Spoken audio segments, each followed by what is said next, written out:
Okay, ನಿಮಗೂ ಕೂಡ ಅವಕಾಶ ಇದೆ. ಕರೆ ಮಾಡಿ ಮಾತನಾಡಿ. ನಿಮ್ಗೆ ಏನೆಲ್ಲ ಸಮಸ್ಯೆಗಳಾಗ್ತಾ ಇದೆ ಮುಕ್ತವಾಗಿ ನಮ್ಮ ಜೊತೆ ಹಂಚಿಕೊಳ್ಳಬಹುದು. ಜೊತೆಗೆ ನಿಮ್ಮ ಶಾಸಕರು ನಿಮ್ಮ ಕ್ಷೇತ್ರವನ್ನ ಎಷ್ಟರ ಮಟ್ಟಿಗೆ ಅಭಿವೃದ್ಧಿ ಮಾಡಿದ್ದಾರೆ ಅದೆಲ್ಲವನ್ನು ಕೂಡ ಇವತ್ತು ನೀವು ಮಾತನಾಡೋದಕ್ಕೆ ನಾವು ಅವಕಾಶವನ್ನ ಮಾಡಿಕೊಟ್ಟಿದ್ದೀವಿ. ಯಾಕೆಂತಂದ್ರೆ ಹೋಗಿ ದೆಹಲಿಯಲ್ಲಿ ಕೂತಿದ್ದಾರೆ ನಮ್ಮ ಶಾಸಕರು. ನಿಮ್ಮ ಅಭಿವೃದ್ಧಿ ಅಥವಾ ನಿಮ್ಮ ಹಿತಾಸಕ್ತಿ ಬೇಕಾಗಿಲ್ಲ. ಇಷ್ಟೆಲ್ಲ ಸಮಸ್ಯೆ ಆದ್ರೂ ಕೂಡ ಎಷ್ಟು ಸೈಲೆಂಟ್ ಆಗಿದ್ದಾರೆ. ಅವ್ರಿಗೆ ನಿಜಕ್ಕೂ ಕೂಡ ಬೇಸರ ಆಗಲ್ಲ ಅನ್ಸುತ್ತೆ, ಅಥವಾ ಈ ಪದ ಯೂಸ್ ಮಾಡ್ಲಿಕ್ಕೆ ನಮಗೂ ಕೂಡ ಬೇಜಾರಾಗುತ್ತೆ, ನಾಚಿಕೆ ಆಗಲ್ಲ ಅನ್ಸುತ್ತೆ ಅವ್ರಿಗೆ. ಹೇಳಬೇಕು ಅಂದ್ರೆ ಜನರ ಪರಿಸ್ಥಿತಿ ಏನು ಅಂತ ಒಮ್ಮೆ ಆದ್ರೂ ಯೋಚನೆ ಮಾಡಿದ್ದಾರಾ? ಎಷ್ಟರ ಮಟ್ಟಿಗೆ ಒಂದು ಸಿಲಿಂಡರ್ ಸಮಸ್ಯೆ ಉದ್ಭವ ಆಗಿದೆ ಅಂತಂದ್ರೆ ಹೋಟೆಲ್ ಉದ್ಯಮ ಬಿದ್ದೋಯ್ತು ಈ ಒಂದು ಸಿಲಿಂಡರ್ ಸಮಸ್ಯೆಯಿಂದ. ಜೊತೆಗೆ ಒಂದು ಆಟೋ ಚಾಲಕರು ಪರದಾಡುವಂತ ಪರಿಸ್ಥಿತಿ ನಿರ್ಮಾಣ ಆಯ್ತು. ಆಟೋ ಚಾಲಕರನ್ನು ಬಿಟ್ಬಿಡಿ, ಓಕೆ ಆಯ್ತು. ಇನ್ನು ಹೋಟೆಲ್ ಉದ್ಯಮವನ್ನು ಹೊರತುಪಡಿಸಿ ನೋಡಿದ್ರೆ ಮನೆಗಳಲ್ಲಿ ಸಿಲಿಂಡರ್ ಸಿಗ್ತಾ ಇಲ್ಲ. ಮನೇಲಿರೋರು ಯಾರು? ಜನಸಾಮಾನ್ಯರ ಗತಿ ಏನಾಗಬೇಕು? ಮನೆಗಳಲ್ಲಿ ಸಿಲಿಂಡರ್ ಸಿಗ್ತಾ ಇಲ್ಲ, ಅಡುಗೆ ಮಾಡ್ಕೊಳ್ಳಿ ಸಾಧ್ಯ ಆಗ್ತಾ ಇಲ್ಲ. ಹೇಳಿದ್ರೆ ಇಲ್ಲ, ನಮ್ಮ ಬಳಿ ಈ ಒಂದು ಸಮಸ್ಯೆಗೆ ಪರಿಹಾರ ಇದೆ, ಪರಿಹಾರ ಮಾಡ್ಕೊಟ್ಬಿಡ್ತೀವಿ, ಸದ್ಯದಲ್ಲೇ ಎಲ್ಲ ಪ್ರಾಬ್ಲಮ್ ಸಾಲ್ವ್ ಆಗುತ್ತೆ. ಕೇವಲ ಭರವಸೆ ನಮಗೆ ಬೇಕಾಗಿಲ್ಲ. ಜನಸಾಮಾನ್ಯರಿಗೆ ಕೊಟ್ಟ ಮಾತಿನಂತೆ ನಡ್ಕೊಳ್ಬೇಕು. ಪ್ರತಿ ಬಾರಿ ಕೂಡ ಹೇಳ್ತಾ ಇರ್ತಾರೆ ಕಾಂಗ್ರೆಸ್ ಯಾವುದೇ ಒಂದು ಭಾಷಣವನ್ನ ಮಾಡುವಂತಹ ಸಂದರ್ಭದಲ್ಲಿ ಕೊಟ್ಟ ಮಾತಿನಂತೆ ನಡ್ಕೊಳ್ಳುವಂತಹ ಸರ್ಕಾರ ಯಾವ್ದಾದ್ರು ಇದ್ರೆ ಅದು ಕಾಂಗ್ರೆಸ್ ಸರ್ಕಾರ ಅಂತ ಹೇಳ್ತಾರೆ. ಕೇವಲ ಪಂಚ ಗ್ಯಾರಂಟಿಗಳನ್ನ ಅನುಷ್ಠಾನ ಮಾಡಿದ್ರೆ ಮಾತ್ರ ಸಾಧ್ಯ ಆಗೋದಿಲ್ಲ. ಕೊಟ್ಟ ಮಾತಿನಂತೆ ನಡ್ಕೊಂಡ್ರು ಅಂತ ಹೇಳಲಿಕ್ಕೆ ಸಾಧ್ಯ ಆಗೋದಿಲ್ಲ. ಪ್ರತಿಯೊಂದರಲ್ಲೂ ಕೂಡ ಜನರ ಹಿತಾಸಕ್ತಿಯನ್ನ ಕಾಪಾಡಿಕೊಳ್ಬೇಕು. ಜನರಿಗೆ ಏನ್ ಸಮಸ್ಯೆಗಳಾಗ್ತಾ ಇದೆ ಅದನ್ನ ಬಗೆಹರಿಸಬೇಕು. ಈಗ ನೋಡಿ, ಬೈ ಎಲೆಕ್ಷನ್ ಬಗ್ಗೆ ಚಿಂತನೆ ಮಾಡಿದ್ರು, ಬೈ ಎಲೆಕ್ಷನ್ ಅಲ್ಲಿ ಗೆಲುವನ್ನ ಸಾಧಿಸಬೇಕು ಅಂತ ಅಬ್ಬರದ ಪ್ರಚಾರಗಳನ್ನ ಮಾಡಿದ್ರು. ಪಂಚರಾಜ್ಯ ಚುನಾವಣೆ ಬಗ್ಗೆ ಯೋಚನೆ ಮಾಡ್ತಾ ಇದ್ದಾರೆ. ಜನರ ಬಗ್ಗೆ ಎಲ್ಲಿ ಯೋಚನೆ ಮಾಡ್ತಾ ಇದ್ದೀರಾ?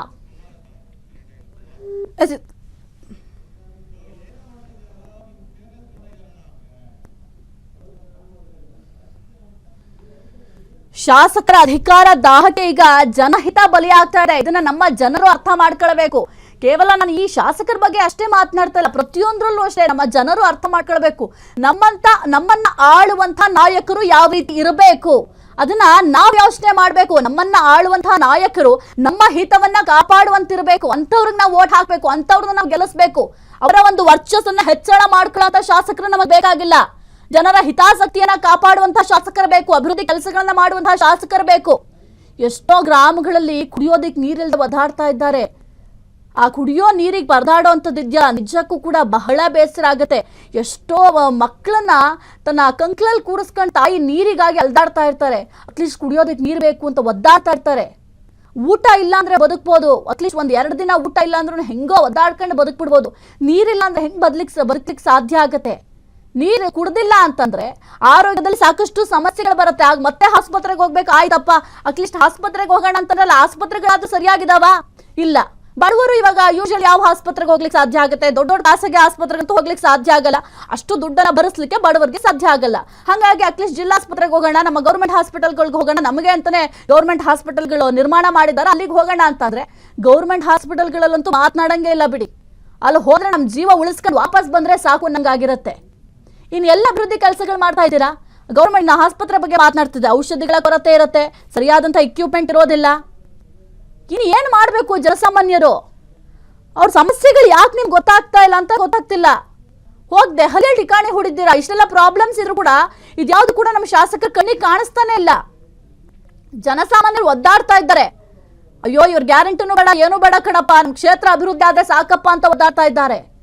ನಿಮಗೆ ಬರೀ ಸಚಿವ ಸ್ಥಾನದ ಚಿಂತೆ ಇದೆ ಅಷ್ಟೇ. ಜನರ ಬಗ್ಗೆ ಚಿಂತೆ ಮಾಡುವಂತ ಶಾಸಕರು ನಮ್ಮಲ್ಲಿ ಇರುವ ಎಂಬ ಪ್ರಶ್ನೆ ಬರ್ತಾ ಇದೆ. ಇಷ್ಟನ್ನು ಈಗ ಸಾರ್ವಜನಿಕರೇ ಪ್ರಶ್ನೆ ಮಾಡ್ತಾ ಇದ್ದಾರೆ. ನಮಗೋಳ ಅವ್ರು ಬೇಕಾಗಿಲ್ಲ ಬಿಡಿ ಮೇಡಮ್ ಅಂತ ಹೇಳ್ತಾರೆ. ಏನಾದ್ರೂ ಹೋಗಿ ನಾವು ಪ್ರಶ್ನೆ ಕೇಳಿದ್ರೆ ನಿಮ್ಮ ಶಾಸಕರ ಬಗ್ಗೆ ನೀವೇನ್ ಹೇಳ್ತೀರಾ ಅಂತಂದ್ರೆ, ಅಯ್ಯೋ ಮೇಡಮ್, ನಮ್ಮ ನೋಡೋರೇ ಗತಿ ಇಲ್ಲ, ನಾವೇನೋ ಓಟ್ ಹಾಕಿ ಗೆಲ್ಸಿದ್ವಿ, ಆದ್ರೆ ನಮ್ಮ ಕಡೆ ತಿರುಗು ನೋಡ್ತಾ ಇಲ್ಲ ನಮ್ಮ ಶಾಸಕರು ಅಂತ ಹೇಳ್ತಾರೆ. ಎಷ್ಟೋ ಜನ ಹೋಗಿ ನಮ್ಮ ಒಂದು ಗ್ರಾಮದಲ್ಲಿ ಇಷ್ಟೆಲ್ಲ ಸಮಸ್ಯೆಗಳಾಗ್ತಾ ಇದೆ, ಜಿಲ್ಲೆಯಲ್ಲಿ ಇಷ್ಟೆಲ್ಲ ಸಮಸ್ಯೆಗಳಾಗ್ತಾ ಇದೆ, ದಯವಿಟ್ಟು ಇದನ್ನು ಬಗೆಹರಿಸ್ಕೊಡಿ ಅಂತ ಅಧಿಕಾರಿಗಳು ಮನವಿ ಮಾಡ್ಕೊಂಡ್ರೆ ಅವ್ರು ರೆಸ್ಪಾನ್ಸ್ ಮಾಡಲ್ಲ. ಓಕೆ ಆಯ್ತು, ಅಟ್ಲೀಸ್ಟ್ ನಮ್ಮ ಶಾಸಕರಿದ್ದಾರೆ, ನಮ್ಮ ಶಾಸಕರಾದ್ರೂ ರೆಸ್ಪಾನ್ಸ್ ಮಾಡ್ತಾರೆ, ನಮ್ಮ ಸಮಸ್ಯೆಗಳನ್ನ ಬಗೆಹರಿಸ್ಬಿಡ್ತಾರೆ ಅಂತ ಜನಸಾಮಾನ್ಯರು ಒಂದು ಹೋಪ್ ನಲ್ಲಿ ಬರ್ತಾರೆ. ಆದ್ರೆ ಜನಸಾಮಾನ್ಯರು ಬರುವಂತ ಹೋಪ್ ಅಲ್ಲಿ ಹೋದ್ಮೇಲೆ ಗೊತ್ತಾಗುತ್ತೆ, ಅಯ್ಯೋ ನಾವೇನ್ ತಪ್ಪು ಮಾಡಿದ್ವಿ ಅಂತ. ಯಾವುದೇ ರೀತಿ ರೆಸ್ಪಾನ್ಸ್ ಮಾಡಲ್ಲ ನಮ್ಮ ಶಾಸಕರು. ಬೇಕಾಗಿಲ್ಲ ಅವ್ರಿಗೆ, ಯಾವುದು ಕೂಡ ಬೇಕಾಗಿಲ್ಲ. ಸಿಲಿಂಡರ್ ಸಮಸ್ಯೆ ಬೇಕಾಗಿಲ್ಲ, ಜನರು ಮೂಲಭೂತ ಸೌಲಭ್ಯಗಳನ್ನು ಒದಗಿಸ್ಕೊಡ್ಬೇಕು ಅನ್ನೋ ಒಂದು ಪರಿಜ್ಞಾನ ಇಲ್ಲವಾ ಎಂಬ ಪ್ರಶ್ನೆ ಕೂಡ ಸದ್ಯಕ್ಕೆ ಮೂಡ್ತಾ ಇದೆ. ಜನರ ಬದುಕು ಬೀದಿಗೆ ಬಂದು ನಿಂತಿದೆ. ಎಷ್ಟೋ ಜನರು ನಮ್ಮ ಜೀವನ ನಡೆಸೋದು ಹೆಂಗಪ್ಪ ಅಂತ ಒದ್ದಾಡ್ತಾ ಇದ್ದಾರೆ. ಗ್ಯಾಸ್ ಸಮಸ್ಯೆ ಅಂತೆ, ನೀರಿನ ಸಮಸ್ಯೆ ಅಂತೆ, ಮೂಲಭೂತ ಸೌಲಭ್ಯಗಳ ಕೊರತೆ ಅಂತೆ, ಪ್ರತಿಯೊಂದು ಸಮಸ್ಯೆಗಳೇ ಆಗರ ಆಗ್ಬಿಟ್ಟಿದೆ. ಎಸ್ ಈ ಕುರಿತು ಮಾತನಾಡ್ಲಿಕ್ಕೆ ಕುಮಾರ್ ಅಂತ ದೂರವಾಣಿ ಸಂಪರ್ಕದಲ್ಲಿದ್ದಾರೆ. ಸರ್ ನಮಸ್ಕಾರ.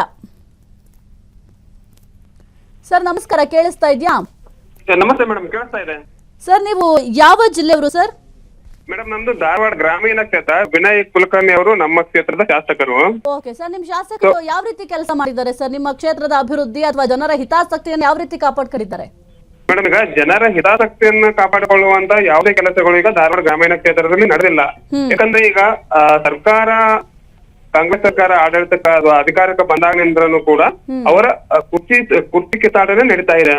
ಕ್ಷೇತ್ರದಲ್ಲಿ ಬರಗಾಲ ಇದೆ, ಜಾನುವಾರುಗಳಿಗೆ ಸರಿಯಾಗಿ ಮೇವು ಸಿಗ್ತಾ ಇಲ್ಲ. ಆಮೇಲೆ ಮಧ್ಯಪ್ರಾಚ್ಯ ಯುದ್ಧ ಆರಂಭವಾದಾಗಿನಿಂದನೂ ಕೂಡ ಗ್ಯಾಸ್ ಸಮಸ್ಯೆ ಇದೆ. ಆಮೇಲೆ LPG ಸರಿಯಾಗಿ ಸಿಗ್ತಾ ಇಲ್ಲ ಆಟೋ ಚಾಲಕರಿಗೆ. ಇದೆಲ್ಲ ಸಮಸ್ಯೆಗಳು ಇದ್ದಾಗ ಕ್ಷೇತ್ರದಲ್ಲಿ ಖುದ್ದಾಗಿ ಅವರು ಇದ್ದ ಸಮಸ್ಯೆಗಳನ್ನ ಬಗೆಹರಿಸುವಂತ ಕೆಲಸ ಮಾಡ್ಬೇಕು. ಬಟ್ ಇವಾಗ ಏನಾಗ್ತಾ ಇದೆ ಅಂದ್ರೆ, ನನಗೆ ಸಚಿವ ಸ್ಥಾನ ಬೇಕು, ನನಗೆ ಕಾಂಗ್ರೆಸ್ ನಲ್ಲಿ ಒಂದು ಒಳ್ಳೆಯ ಪೋಸ್ಟ್ ಸಿಗಬೇಕು ಅನ್ನೋ ಒಂದು ಕಾರಣಕ್ಕೋಸ್ಕರ ಜನರ ಒಂದು ಅಭಿವೃದ್ಧಿ ಕೆಲಸಗಳನ್ನ ಬಿಟ್ಟು ಅವರು ಈಗ ದೆಹಲಿ ಟೂರ್ ಹೋಗ್ತಾ ಇರೋದಾಗಿರ್ಬೋದು, ಅಥವಾ ತಮ್ಮಲ್ಲಿ ಕಚಾಟಗಳು ಶುರುವಾಗಿದೆ.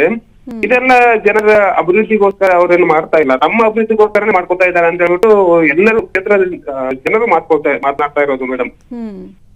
ಸರ್ ಒಟ್ಟಿನಲ್ಲಿ ನಿಮ್ ಕ್ಷೇತ್ರದಲ್ಲಿ ಯಾವುದೇ ರೀತಿ ಅಭಿವೃದ್ಧಿ ಕೆಲಸದ ಕಡೆ ನಿಮ್ಮ ಶಾಸಕರು ಗಮನ ಕೊಡ್ತಾ ಇಲ್ಲ? ಇಲ್ಲ ಮೇಡಮ್, ಅಭಿವೃದ್ಧಿ ಕೆಲಸನೇ ಆಗ್ತಾ ಇಲ್ಲ. ಯಾವುದೇ ರೀತಿಯ ಅಭಿವೃದ್ಧಿ ಕೆಲಸಗಳು ಸರ್ಕಾರ ಅಲ್ಲಿ ಏನು ಶಾಸಕರು ಚುನಾವಣೆಯಲ್ಲಿ ಗೆದ್ದು ಬಂದ ನಂತರ ಅವರು ಚುನಾವಣೆ ಗೆದ್ದು ಬರೋಕ್ಕಿಂತ ಮುಂಚೆ ನಾನು ಅಭಿವೃದ್ಧಿ ಮಾಡ್ತೇನೆ, ಈ ಅಭಿವೃದ್ಧಿ ಮಾಡ್ತೇನೆ, ವಯೋವೃದ್ಧರಿಗೆ ಅದನ್ನು ಮಾಡಿಸ್ಕೊಡ್ತೇನೆ, ಇದನ್ನ ಮಾಡಿಸ್ಕೊಡ್ತೇನೆ ಅಂತ ಏನು ಭರವಸೆ ಕೊಡ್ತಾರಲ್ಲ, ಯಾವುದೇ ಭರವಸೆಗಳು ಕೂಡ ಇಲ್ಲಿಯವರೆಗೂ ಅವರು ಈಡೇರ್ತಿಲ್ಲ. ಸೊ ಇದೇ ಕ್ಷೇತ್ರದಲ್ಲಿ ಜನರ ತುಂಬಾ ಸಮಸ್ಯೆ ಆಗ್ತಾ ಇದೆ. ಜನರಿಗೆ ಕುಡಿಯೋ ನೀರು ಸಿಗ್ತಾ ಇಲ್ಲ ಸರಿಯಾಗಿ, ಆಮೇಲೆ ಜಾನುವಾರುಗಳಿಗೆ ಸರಿಯಾಗಿ ಮೇವು ಸಿಗ್ತಾ ಇಲ್ಲ, ಬರಗಾಲ ಉಂಟಾಗಿರೋದ್ರಿಂದ ತುಂಬಾ ಸಮಸ್ಯೆ ಇದೆ ಮೇಡಮ್ ಈ ಕ್ಷೇತ್ರದಲ್ಲಿ. ಓಕೆ ಸರ್, ಈಗಲಾದ್ರೂ ನಿಮ್ ಶಾಸಕರು ಎಚ್ಚೆತ್ಕೊಳ್ತಾರಂತ ನೋಡೋಣ. Thank you sir freedom TV ಜೊತೆ ಮಾತನಾಡಿದ್ಕೆ. ಸೊ ನಿಜಕ್ಕೂ ಕೂಡ ಬಹಳ ಬೇಸರ ಆಗತ್ತೆ. ಅಭಿವೃದ್ಧಿಗಳು ಮಾಡೋದನ್ನ ಹೊರತುಪಡಿಸಿ ಹೋಗಿದೆ ಹಲ್ಲೆ ಠಿಕಾಣಿಯನ್ನ ಹೂಡ್ತೀರಾ ಅಂತಂದ್ರೆ ನಾಚಿಕೆ ಆಗ್ಬೇಕು ಶಾಸಕರಿಗೆ. ಯಾಕೆಂತಂದ್ರೆ ಜನರು ಓಡಾಡ್ತಾ ಇದ್ದಾರೆ, ಕುಡಿಯೋ ನೀರಿನ ವ್ಯವಸ್ಥೆ ಇಲ್ಲ, ಮೂಲಭೂತ ಸೌಕರ್ಯಗಳಿಲ್ಲ, ನಮ್ಗೆ ಗ್ಯಾಸ್ ಸರಿಯಾಗಿ ಸಿಗ್ತಾ ಇಲ್ಲ, ನಮ್ ಜೀವನ ಮಾಡೋದೇ ಕಷ್ಟ ಆಗ್ಬಿಟ್ಟಿದೆ ಅಂತ. ಇದ್ಯಾವುದು ಕೂಡ ನಮ್ಮ ಶಾಸಕರಿಗೆ ಬೇಕಾಗಿಲ್ಲ. ಅವ್ರಿಗೆ ಇರುವಂತಹ ಚಿಂತೆ ಒಂದೇ, ಮಂತ್ರಿಗಿರಿ ಬೇಕು, ಪಟ್ಟ ಬೇಕು ಅಷ್ಟೇ. ಇದನ್ನ ಹೊರತುಪಡಿಸಿ ಬೇರೆ ಏನು ಕೂಡ ಬೇಕಾಗಿಲ್ಲ.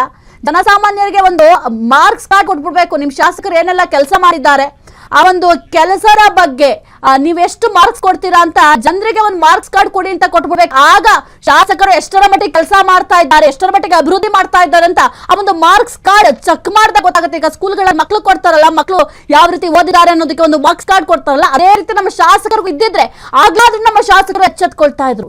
ಕ್ಷಣ ಕ್ಷಣದ ಸುದ್ದಿಗಳಿಗಾಗಿ ಫ್ರೀಡಮ್ ಟಿವಿ ಸಬ್ಸ್ಕ್ರೈಬ್ ಮಾಡಿ, ಲೈಕ್ ಮಾಡಿ ಹಾಗೂ ಫಾಲೋ ಮಾಡಿ. ಹೊಸ ಸುದ್ದಿಗಳ ನೋಟಿಫಿಕೇಶನ್ಗಾಗಿ ಬೆಲ್ ಐಕಾನ್ ಮೇಲೆ ಕ್ಲಿಕ್ ಮಾಡಿ.